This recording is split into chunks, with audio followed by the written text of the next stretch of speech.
നിലമ്പൂർ നിയമസഭാ ഉപതെരഞ്ഞെടുപ്പ് election commission പ്രഖ്യാപിച്ചിട്ടില്ലെങ്കിലും തെരഞ്ഞെടുപ്പ് ചർച്ചകൾ വളരെ സജീവമായി നടന്നുകൊണ്ടിരിക്കുകയാണ്. നിലമ്പൂർ ഉപതെരഞ്ഞെടുപ്പുമായി ബന്ധപ്പെട്ടുകൊണ്ട് ഞാൻ തന്നെ എൻ്റെ ഒരു അഭിപ്രായം മാസങ്ങൾക്ക് മുമ്പ് നടത്തിയിരുന്നു.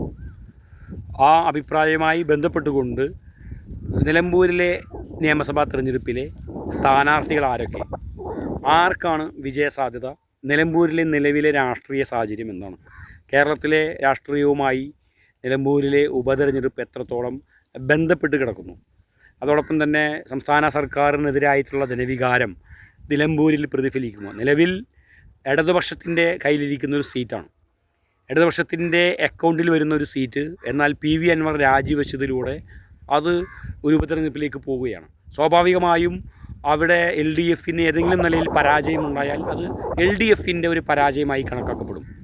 മാത്രവുമല്ല, PV അൻവർ ഉയർത്തിയിട്ടുള്ള ആരോപണങ്ങൾ അത്രത്തോളം ഗുരുതരമായിരുന്നു. സംസ്ഥാന ഗവൺമെൻറ്റിനെതിരായിരുന്നു, മുഖ്യമന്ത്രിക്കെതിരായിരുന്നു, മുഖ്യമന്ത്രിയുടെ ഓഫീസിനെതിരായിരുന്നു. അപ്പോൾ അതുകൊണ്ട് തന്നെ നിലമ്പൂരിലെ ഉപതെരഞ്ഞെടുപ്പ് എന്തുകൊണ്ടും പഞ്ചായത്ത് തെരഞ്ഞെടുപ്പും നിയമസഭാ പൊതു തെരഞ്ഞെടുപ്പുകൾ അടുത്തിരിക്കെ, ഒരു വർഷം പോലും ഈ തെരഞ്ഞെടുപ്പുകൾ പ്രഖ്യാപനത്തിനോ മറ്റോ ഇല്ലെന്നിരിക്കെ നിലമ്പൂരിലെ തെരഞ്ഞെടുപ്പ് ഏറെ നിർണായകമാണ്. നിലമ്പൂരിൽ ആർക്കാണ് വിജയസാധ്യത? ഒറ്റ വാക്കിൽ നമുക്ക് പറയാൻ കഴിയും, UDFന് അനുകൂലമായ ഒരു സാഹചര്യമാണ് നിലമ്പൂരിലുള്ളത് എന്ന് ഇടതുപക്ഷത്തിൻ്റെ പ്രവർത്തകന്മാർ പോലും പറയുന്നുണ്ടെന്നുള്ളത് സ്വാഭാവികമാണ്. കാരണം PV അൻവർ എന്ന് പറയുന്ന ഒരു പൊതു സ്വതന്ത്രനിലൂടെയാണ് LDF ആ സീറ്റ് പിടിച്ചെടുത്തത്. അത് UDFൻ്റെ ഒരു കോട്ടയാണ്, തട്ടകമാണ്. ആര്യടൻ മുഹമ്മദിനെ പോലെയുള്ള കേരള രാഷ്ട്രീയത്തിലെ പ്രമുഖൻ നിരവധി തവണ വിജയിച്ച ഒരു മണ്ഡലമാണ്. 6 തവണ തുടർച്ചയായി വിജയിച്ചിട്ടുള്ള മണ്ഡലമാണ്. അതിനു മുമ്പും അദ്ദേഹം ഒരു തവണ മാത്രമാണ് അദ്ദേഹം പരാജയം രുചിച്ചിട്ടുള്ളത്. എന്നാൽ LDFനും വിജയമുണ്ടായി. TK ഹംസയെ പോലെയുള്ള നേതാക്കളൊക്കെ വിജയിച്ചിട്ടുള്ള മണ്ഡലമാണ് നിലമ്പൂർ. എങ്കിൽ പോലും നിലവിലെ സാഹചര്യത്തിൽ അത് UDFന് അനുകൂലമാണ്. UDFിൽ നിന്ന് ആര് സ്ഥാനാർത്ഥി നീട്ടിപ്പരുത്തി പറയാതെ പറഞ്ഞാൽ UDFിൽ നിന്ന് പ്രധാനമായും പരിഗണിക്കുന്നത് 2 പേരെയാണ്.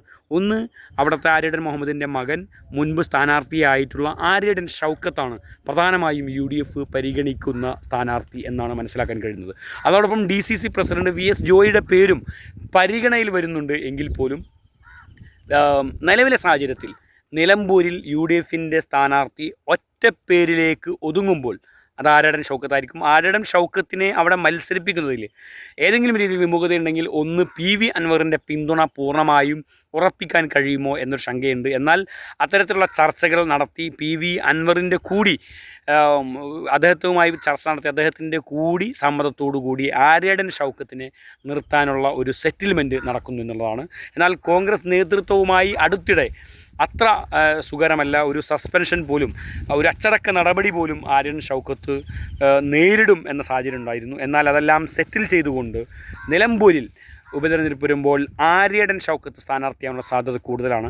മറ്റൊരു പേര് VS ജോയി ആണെങ്കിലും അതിനുള്ള സാധ്യത വളരെ കുറവാണ്. പിന്നീട് K മുരളീധരനെ പോലെയുള്ള ഒരു സ്ഥാനാർത്ഥിയെയും അങ്ങോട്ട് പരിഗണിക്കാൻ സാധ്യതയുണ്ട്. കാരണം മുൻപ് വയനാട് പാർലമെൻറ്റ് മണ്ഡലത്തിൻ്റെയും കോഴിക്കോട് ലോക്സഭാ മണ്ഡലത്തിൻ്റെയൊക്കെ ഭാഗമായിരുന്ന നിലമ്പൂരിൽ വലിയ സ്വാധീനമുള്ള PV അൻവറിനെ പോലെയുള്ള രാഷ്ട്രീയ നേതാക്കളെ, PV അൻവറിനെ പോലെയുള്ള ആളുകൾക്കൊക്കെ വലിയ എതിർപ്പില്ലാത്തൊരു നേതാവ് എന്ന നിലയിൽ ഒരുപക്ഷെ VS ജോയി, അതുപോലെ തന്നെ ആര്യടൻ ഷൗക്കത്ത്, VV പ്രകാശ്, മരണപ്പെട്ടു പോയ VV പ്രകാശിനൊക്കെ, അവരൊക്കെ 2 ചേരികളിലായി നിന്ന് തെരഞ്ഞെടുപ്പിനെ നേരിട്ട സാഹചര്യങ്ങളുണ്ടായിരുന്നു. അപ്പോൾ അതുകൊണ്ട് തന്നെ അത്തരം സാഹചര്യങ്ങൾ ഒഴിവാക്കുന്നതിന് വേണ്ടി K മുരളീധരനെ കൂടി മത്സരിപ്പിക്കാനുള്ള സാധ്യത തള്ളിക്കളയാൻ കഴിയില്ല.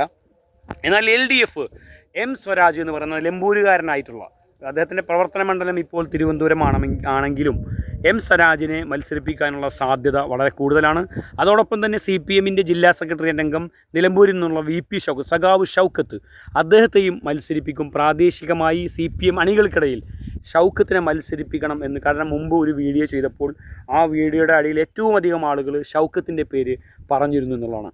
അതോടൊപ്പം തന്നെ അവിടുത്തെ ഒരു വനിതാ നേതാവുണ്ട്, ജില്ലാ പഞ്ചായത്ത് മെമ്പറായിട്ടുള്ള ഒരു അഡ്വക്കേറ്റ്, അവരുടെ പേരും ഈ പറഞ്ഞതുപോലെ പരിഗണിക്കപ്പെടുന്നുണ്ട്. കാരണം ജില്ലാ പഞ്ചായത്ത് പ്രതിനിധി എന്ന നിലയിൽ അവർ വലിയ നിലയിൽ സ്വീകാര്യതയുണ്ട്. നിലമ്പൂരിൽ അങ്ങനെ വരികയാണെങ്കിൽ ഒരു പക്ഷേ വനിതാ നേതാവിനെ, ജില്ലാ പഞ്ചായത്ത് പ്രതിനിധി കൂടിയായിട്ടുള്ള വനിതാ നേതാവിനെ, അഡ്വക്കേറ്റായിട്ടുള്ള വനിതാ നേതാവിനെ നിർത്താനുള്ള സാധ്യത വളരെ കൂടുതലാണ്. എന്നാൽ BJPയിൽ കൃത്യമായിട്ടും ഷോൺ ജോർജിൻ്റെ പേരുകൾ ഇപ്പോൾ പരിഗണനയിലുണ്ട്. അവിടുത്തെ നിലമ്പൂർ മലപ്പുറം ജില്ലയിലെ ഒരു മലയോര മേഖലയാണ്. ക്രൈസ്തവർ ഒരുപാടൊന്നും ഇല്ലെങ്കിലും ക്രൈസ്തവരുടെ വോട്ടുകൾ നിർണായകമായ ഒരു ഉപതെരഞ്ഞെടുപ്പിൽ ആ മണ്ഡലത്തിലെ മാത്രം വോട്ടർമാരെ ലക്ഷ്യം വെച്ചല്ലല്ലോ വരാനിരിക്കുന്ന തെരഞ്ഞെടുപ്പുകളെ ലക്ഷ്യം വെച്ചുകൊണ്ട് ഒരു ക്രിസ്ത്യൻ സ്ഥാനാർത്ഥിയെ നിർത്തി ഒരു വികാരമുണ്ടാക്കാൻ ഒരുപക്ഷെ BJP ശ്രമിച്ചാൽ, അതല്ലാതെ BJPക്ക് കൂടുതൽ സാധ്യതകളൊന്നുമുള്ള മണ്ഡലമല്ല നിലമ്പൂർ. അപ്പോൾ പിന്നെ പൊതു തെരഞ്ഞെടുപ്പിനെ ലക്ഷ്യം വെച്ചുകൊണ്ട് ക്രൈസ്തവ സമൂഹത്തെ അടുപ്പിക്കാനുള്ള ഒരു ഉപകരണമായി നിലമ്പൂർ ഉപതെരഞ്ഞെടുപ്പിനെ ഒരുപക്ഷെ BJP കണ്ടാൽ ഷോൺ ജോർജിനെ പോലെയുള്ള ഒരാൾ അവിടെ സ്ഥാനാർത്ഥിയായി വരാനുള്ള സാധ്യത കൂടുതലാണ്. എൻ്റെ പ്രഥമ പരിഗണന M. സ്വരാജ്, ആര്യാടൻ ഷൗക്കത്ത്, ഷോൺ ജോർജ് എന്നീ 3 സ്ഥാനാർത്ഥികളായിരിക്കും നിലമ്പൂരിലെ തെരഞ്ഞെടുപ്പിൽ മത്സരിക്കുക. കൃത്യമായിട്ട് പറയാൻ കഴിയും, ഉപതെരഞ്ഞെടുപ്പിൽ ആര്യാടൻ ഷൗക്കത്തിന് മികച്ച വിജയമുണ്ടാകാനുള്ള സാധ്യത വളരെ കൂടുതലാണ്.